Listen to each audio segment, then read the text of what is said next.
A vacation is supposed to be a time for living, but for 6 people it became the final stop. We will break down 6 tragic cases where a holiday was cut short by a single fatal mistake. This is not entertainment, it is a stern analysis of reality. Warning, these stories are a lesson for those who ignore the rules.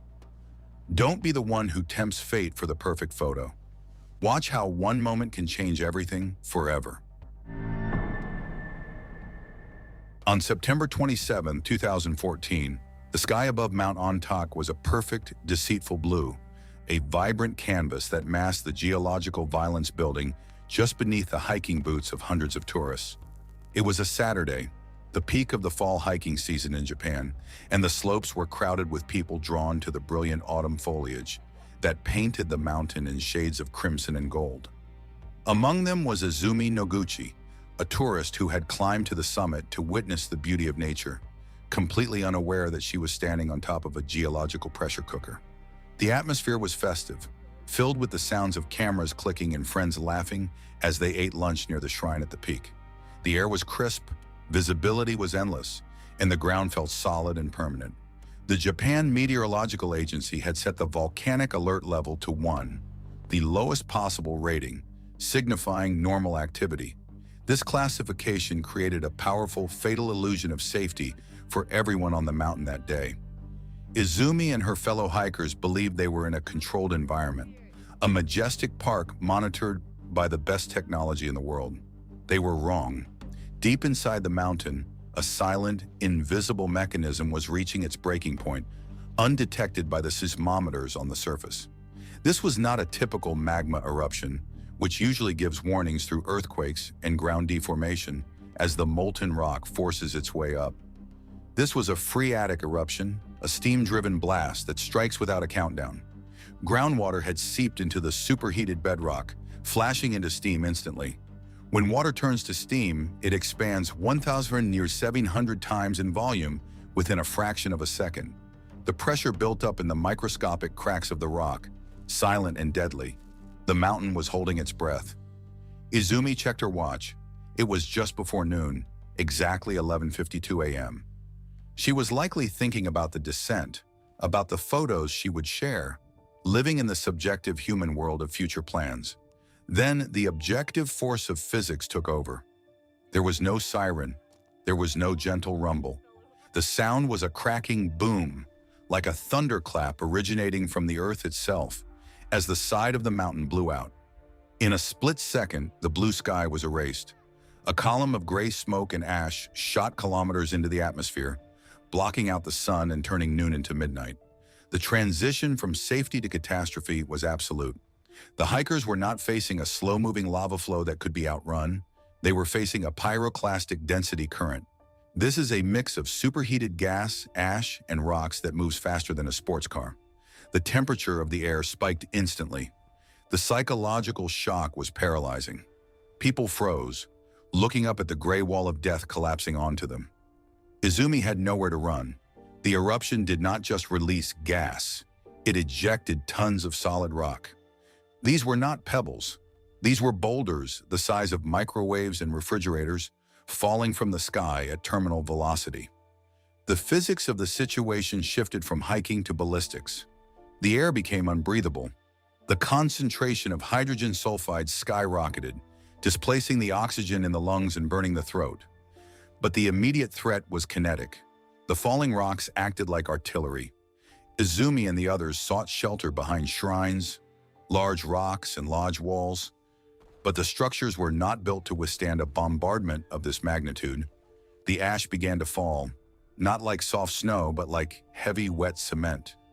It coated everything in a thick, gray sludge that weighed down clothing and made movement impossible. The darkness was absolute. The sound was deafening, the roar of the venting gas and the heavy thud of rocks impacting the ground and anyone in their path. Izumi was trapped in the impact zone near the crater. The heat was intense, capable of causing severe thermal injuries to the exposed skin and respiratory system. The ash clogged the airways, turning every breath into a struggle against suffocation. The outcome was brutal and efficient. The sheer weight of the falling debris caused fatal blunt force trauma to those who couldn't find cover in time. The superheated gas caused rapid loss of consciousness. It was not a battle Izumi could win. It was a biological organism against a geological event. The energy released by the steam explosion simply overwhelmed the structural integrity of the human body. Within minutes, the mountain fell silent again. The vibrant autumn colors were gone, buried under half a meter of gray ash. The silence was heavy, broken only by the settling of dust and the hiss of steam. Izumi Noguchi, along with 62 others, remained on the summit. When rescue teams finally arrived, they found a scene frozen in time, a gray Pompeii of the modern era. They found cameras with the last photos taken seconds before the blast. Smiling faces, peace signs, the blue sky. These digital artifacts were the only remnants of the human joy that existed moments before the disaster. The rescuers found bodies half buried in the hardened ash, some huddled together in a final attempt to protect one another from the falling sky. The autopsy reports would later cite traumatic injury and thermal damage as the causes of death, clinical terms that cannot convey the experience of those final moments. The fallout of the Ontake tragedy forced Japan to overhaul its entire volcanic monitoring system, acknowledging that their technology had failed to predict the steam-driven blast. Izumi's death was a matter of bad timing and invisible physics, a tragic reminder that on the scale of geological time, human safety is nothing more than a temporary coincidence. The mountain did not hate her. The mountain simply exhaled, and she was in the way. On February 3, 1998, the Val di Fiemme in the Italian Dolomites was a pristine landscape of white snow and jagged limestone peaks, a picture of winter perfection that concealed a rapidly approaching catastrophe. It was a Tuesday afternoon, and the slopes of the Cermis resort were winding down.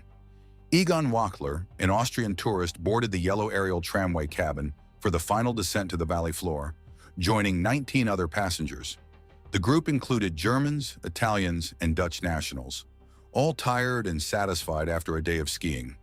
They were suspended 80 meters above the valley floor, enclosed in a glass and steel box that relied on a single, massive carrier cable. This cable was a masterpiece of industrial engineering, a thick braided vein of steel under immense tension, designed to hold tons of weight with a safety margin that made failure seem mathematically impossible. In the minds of Egon and his fellow passengers, the only forces acting upon them were gravity and the gentle hum of the electric motor. They felt safe because the system was static, predictable, and proven. However, they were unaware that a variable of extreme chaos was hurtling towards them at 540 miles per hour. Miles away, an EA-6B Prowler, a U.S. Marine Corps electronic warfare jet, was executing a low-level training mission under the call sign EZ-01. The pilot, Captain Richard Ashby, and his navigator were navigating the narrow valleys of the Alps, a practice designed to train pilots to fly below enemy radar. But on this day, the mission parameters were being pushed to a reckless limit. The flight regulations required a minimum altitude of 2,000 feet, but the Prowler was screaming through the valley at barely 360 feet above the ground. At this altitude, the jet was not just a machine, it was a projectile moving faster than the human brain could process. The roar of its twin engines echoed off the canyon walls, a sound that usually signaled power, but today signaled imminent destruction. The intersection of the jet's flight path and the cable car's trajectory was a collision of two different worlds: the slow, peaceful world of the tourists and the violent, high-velocity world of military aviation. The pilots, focused on the visceral thrill of high-speed terrain masking, did not see the thin black line of the cable against the dark background of the trees until it was too late. Egon Wachler likely heard the roar of the engines, a sudden, deafening shriek that drowned out the wind, before he saw the gray blur of the aircraft. At 3:13 p.m., the laws of physics executed a brutal sentence. The right wing of the Prowler, moving at 800 kilometers per hour, struck the carrier cable. The impact did not just sever the steel, it transferred a massive amount of kinetic energy into the system. The cable, under millions of pounds of tension, snapped with the violence of a whip. This was a catastrophic release of potential energy. When a tension cable is cut, the stored energy is released instantly, causing the ends to recoil at supersonic speeds. For the pilots, it was a violent thud and a damaged wing, but they kept flying. For the 20 people in the cabin, the world ended. With the support lines severed, the cabin instantly lost its fight against gravity. It didn't just fall, it was spiked towards the Earth. The 80-meter drop took less than 4 seconds. In that brief window of time dilation, the passengers would have experienced the overwhelming sensation of absolute weightlessness, the stomach-dropping terror of freefall that the human brain recognizes as a terminal event. There was no time to scream, no time to say goodbye, only the rushing blur of the snowy ground rising to meet them. The cabin impacted the rocky, snow-covered slope with catastrophic force. The structural integrity of the carriage, designed for weather and weight, was meaningless against the kinetic energy of the impact. The metal crumpled like paper. The cabin didn't stop upon hitting the ground. The momentum carried it tumbling down the mountainside for another few hundred meters, disintegration continuing with every rotation. The trauma inflicted on the human bodies inside was immediate and non-survivable. The forensic reports would later describe fatal blunt force trauma and catastrophic internal injuries, clinical terms for the catastrophic injuries caused by such a sudden deceleration. Egon Wachtler and the 19 others died not because the cable car failed, but because an external force violated the sanctity of their safety zone. The silence that returned to the valley after the crash was heavy and absolute, broken only by the fading roar of the damaged jet limping back to its base. The pilots landed safely, the evidence of the strike embedded in their wing. In the aftermath, the wreckage stood in stark contrast to the white purity of the Dolomites. The investigation revealed that the jet had been flying lower and faster than authorized, using a map that didn't mark the cables. But the court-martial verdict that acquitted the pilots of manslaughter sparked outrage across Europe. The tragedy of Cavalese remains a brutal lesson in kinetic energy. A 40-ton jet moving at 800 km/h turns the air into a solid wall and a steel cable into a fuse. For Egon Wachtler, the transition from a holiday skier to a victim of military negligence took less time than a single heartbeat, proving that even suspended in the quiet air of the Alps, there is no shelter from the chaotic velocity of human error. On June 29, 2010, the stifling humidity of Shenzhen, China, hung heavily over the overseas Chinese town East, a sprawling amusement park designed to offer a futuristic escape from the concrete density of the metropolis. It was a Tuesday, typically a quiet day for the resort, but the Eco-Venture Valley district was bustling with tourists seeking the thrill of the space journey simulator. Among the crowd was Chen, a visitor drawn to the park's promise of high-tech excitement, unaware that he was stepping into a machine that was slowly dying from the inside. The space journey was the jewel of the park, a massive centrifuge ride housed inside a darkened, soundproof dome that mimicked the interior of a spacecraft. The attraction was designed to simulate the crushing G-forces of a rocket launch, promising a visceral, physical experience of space travel. The ride consisted of 12 cabins, each seating 4 passengers, attached to long mechanical arms that radiated from a central hub. As the ride operated, the entire structure would rotate at high velocity while simultaneously lifting the cabins into the air, creating a compound gravitational force double that of the Earth. For Chen and the 43 other passengers strapping into the seats, the machinery represented the pinnacle of modern entertainment engineering. They trusted the thick steel arms, the hydraulic systems, and the safety inspections. As Chen pulled down the padded shoulder restraint, he heard the reassuring mechanical click of the lock engaging. In his mind, this sound signaled total security and the beginning of a fun memory. In reality, it was the sound of a trap sealing shut. The ride operator initiated the launch sequence. The lights in the dome dimmed to simulate the vacuum of space, and screens flickered with images of the cosmos. The central hub began to rotate. As the speed increased, the cabins were lifted into the air by hydraulic pistons, spinning faster to generate the G-force. The passengers felt the familiar, heavy sensation of 2G pressing them into their seats, a physical pressure that tricked the inner ear and brain into believing they were accelerating toward the stars. But deep within the central column of the ride, a microscopic enemy was at work. Metal fatigue, the silent cancer of engineering, had compromised a critical threaded connection that secured the cockpit support system. This component had endured thousands of cycles of stress, heating and cooling, stretching and compressing until its molecular structure could no longer hold the dynamic load. It gave no warning. There was no screech of metal, no red light on the operator's control panel. Just as the ride reached its maximum rotational velocity, converting electrical energy into massive kinetic momentum, the support system failed. The laws of physics instantly turned the ride from a simulator into a lethal weapon. One of the cabins, no longer anchored to the central hub, was subjected to the violent law of centrifugal force. It didn't just stop, it detached. In the pitch-black darkness of the dome, a nightmare unfolded that the passengers couldn't even see. The liberated cabin, carrying 4 people including Chen, was flung outward at high speed. It became a heavy, unguided projectile within the confined space of the dome. The physics of the crash were catastrophic. Conservation of angular momentum dictated that the cabin would travel in a straight-line tangent to the circle, sending it smashing into the other spinning modules in the steel infrastructure of the dome. The collision triggered a chain reaction of mechanical destruction.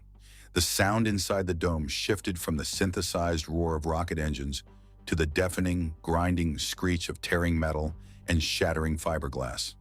Sparks from the grinding steel illuminated the dark void like strobe lights, revealing brief glimpses of the chaos. For the passengers, the experience was a blur of chaotic forces. They were strapped into their seats, unable to move or protect themselves, as the cabins were battered against the walls.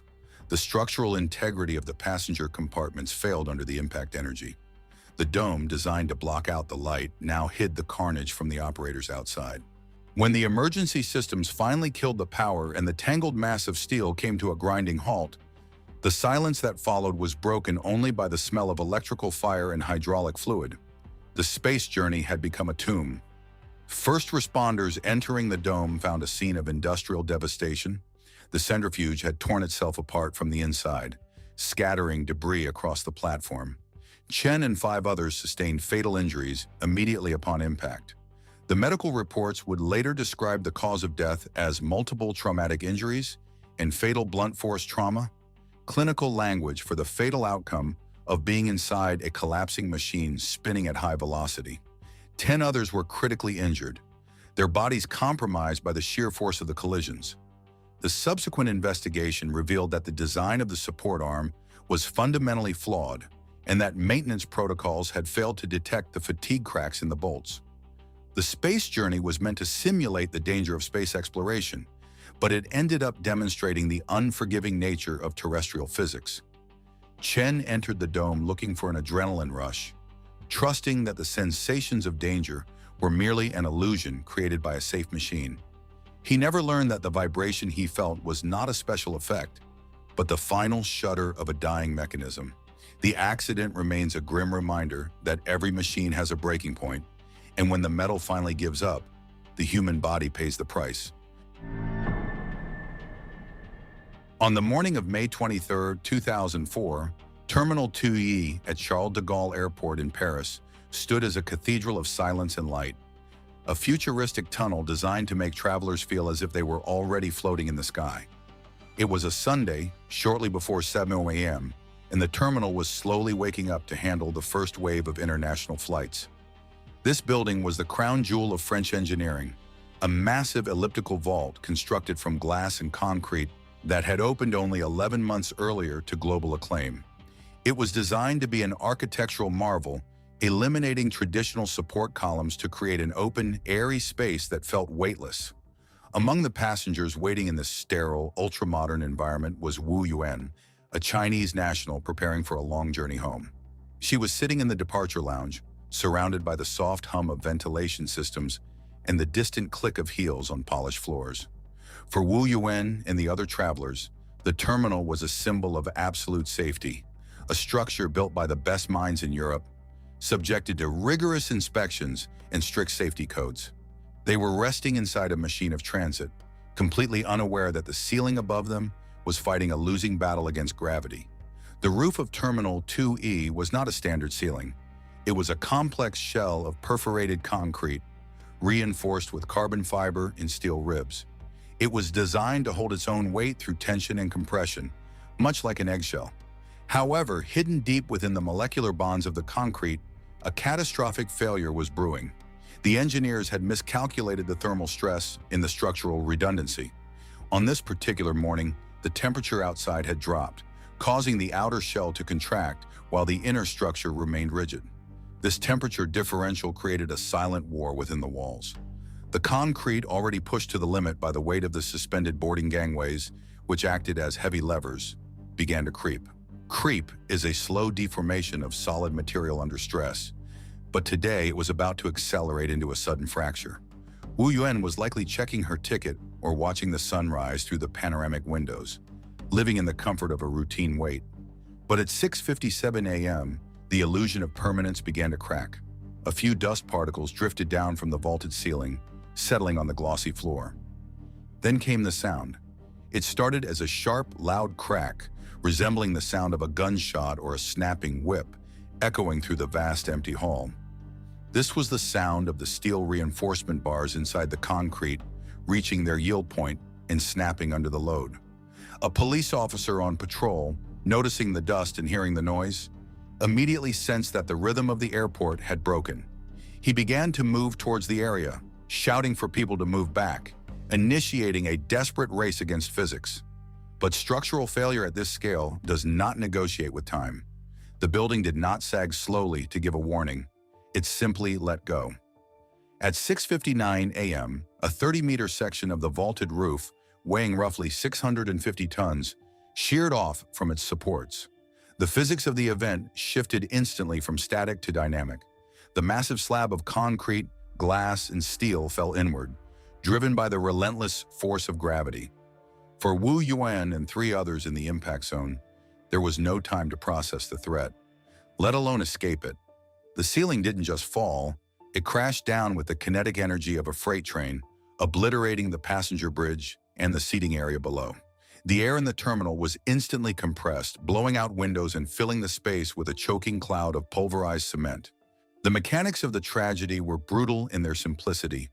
The structural resistance of the human body is measured in pounds per square inch, while the force of the collapsing roof was measured in metric tons. The impact was immediate and catastrophic. The falling debris crushed the walkway and anyone standing on it, burying them under a chaotic mountain of twisted metal and shattered concrete. The silence that followed the collapse was heavy and suffocating, broken only by the settling dust and the shrill alarm of emergency sirens.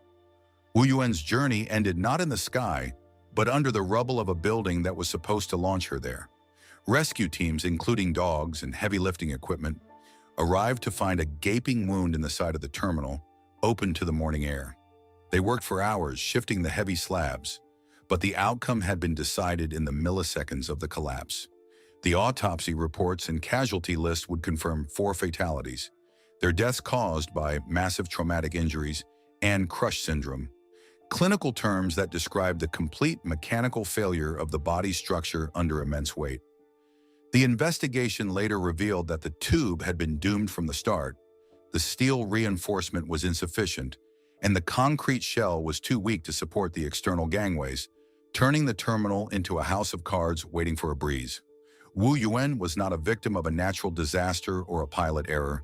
She was a victim of a decimal point, a casualty of an ambitious design that forgot the unforgiving nature of mass and gravity. The collapse of Terminal 2E remains a haunting reminder that even the most beautiful structures are only as strong as their weakest calculation, and that sometimes the roof over our heads is the very thing we should fear. On March 28, 2012, Maho Beach in St. Martin was a chaotic blend of paradise and adrenaline. The narrow strip of white sand, famous worldwide for its proximity to Princess Juliana International Airport, was packed with tourists seeking the ultimate photo opportunity. Among them was Alice, a 57-year-old tourist from New Zealand, who had come to witness the unique spectacle of massive jetliners landing just meters above the heads of sunbathers. But the real attraction for thrill seekers wasn't the landing, it was the takeoff. The runway at St. Martin is notoriously short, forcing pilots to apply maximum thrust before releasing the brakes to ensure they clear the mountains at the other end. This procedure turns the runway threshold into a blast furnace of kinetic energy. Alice joined a group of people clinging to the chain-link fence that separated the public beach from the tarmac. They were standing directly in the exhaust zone of a JetBlue airliner, an Airbus A320, preparing for departure. The mood was electric, filled with nervous laughter and the anticipation of raw power. The warning signs posted everywhere explicitly stated, "Danger Jet Blast," depicting a stick figure being blown away. But to the crowd, these signs were part of the attraction, not a literal prediction of death. Alice gripped the fence, bracing herself against the coming storm. She believed she was strong enough to hold on. She was relying on her grip strength against the output of two CFM56 turbofan engines. This was a fatal miscalculation of physics. Each engine on an A320 can produce over 27,000 pounds of thrust. When the pilot pushed the throttles forward, the engines began to scream, sucking in massive volumes of air and compressing it. The exhaust exiting the rear of the engines was not just wind. It was a superheated, high-velocity gas stream moving at hundreds of miles per hour. The air at this speed behaves less like a gas and more like a solid object. It has mass, density, and overwhelming force. As the engine spooled up to take off power, the invisible wall of air slammed into the crowd. Sand, sunglasses, and hats were instantly stripped away. The noise was deafening, a physical pressure wave that vibrated the chest. Alice held on tight, her body battered by the turbulence. But the physics of jet blast are not linear. They are chaotic. A sudden surge in the exhaust stream, perhaps caused by a slight shift in the aircraft's position or a gust of wind, hit her with the force of a battering ram. Her grip on the fence failed. It wasn't a matter of willpower. It was a matter of friction and muscle strength versus tens of thousands of pounds of thrust. The jet blast didn't just push her, it lifted her.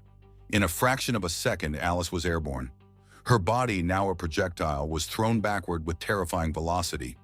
The concrete Jersey barrier, a low wall designed to separate the road from the beach, was directly behind her. She didn't just fall onto it, she was launched into it. The kinetic energy of her body, accelerated by the jet engine, was arrested instantly by the solid concrete.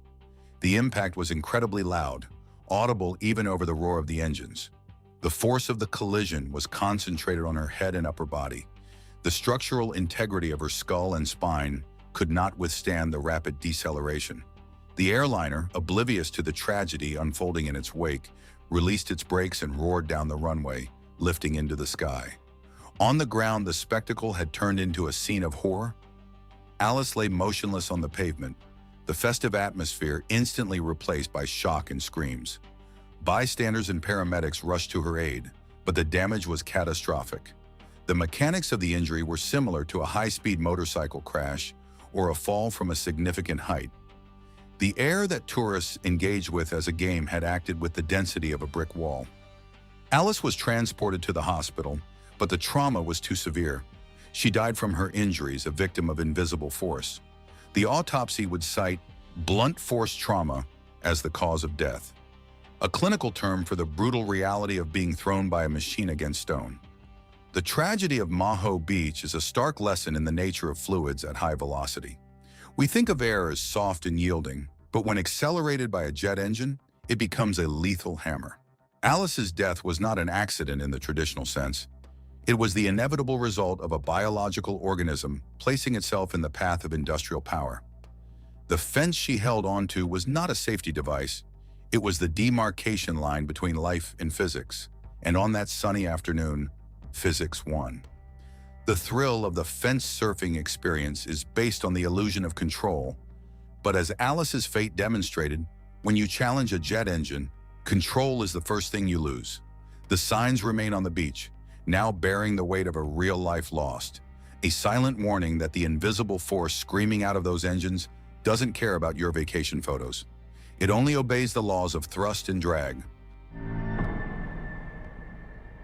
In March 2010, Quirau Park in Rotorua, New Zealand, presented a deceptive image of safety. It was a public garden with manicured lawns and picnic tables, But this tranquility was a thin veneer over a violent geothermal system. The air was perpetually thick with the scent of hydrogen sulfide, a constant reminder that the earth beneath was not dormant, but actively boiling. Among the visitors exploring this unique environment was Christina, a tourist drawn to the steam vents and bubbling mud pools that make Rotorua famous. To the untrained eye, the park looks stable, a place where nature has been tamed for photography and leisure. The designated pathways are constructed to keep human weight off the fragile surface, creating a zone of engineered safety. But the allure of the geothermal features often pulls curiosity closer to the edge. Whether distracted by a photo opportunity or simply misjudging the terrain, Christina made the decision to step off the marked trail. She moved on to what appeared to be solid, white-gray earth. In her mind, this was rock, a stable, permanent surface capable of supporting her weight. In reality, she was stepping onto a geological trap known as siliceous sinter.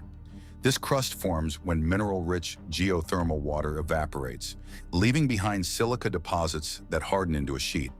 While it looks like concrete, in many places, it is structurally more similar to a thin sheet of ice over a lake, but with a terrifying difference. Beneath the ice is freezing water. Beneath the sinter is a superheated alkaline reservoir. The ground held her weight for a brief moment, maintaining the illusion of stability. Then the structural load limit was exceeded.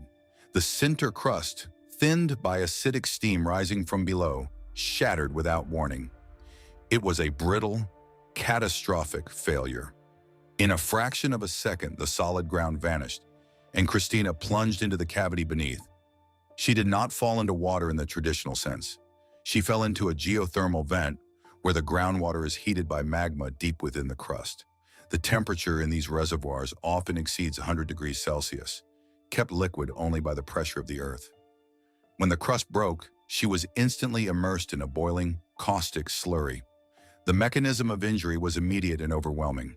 The thermal energy transfer from the fluid to the human body occurred at a rate that the biological system could not withstand.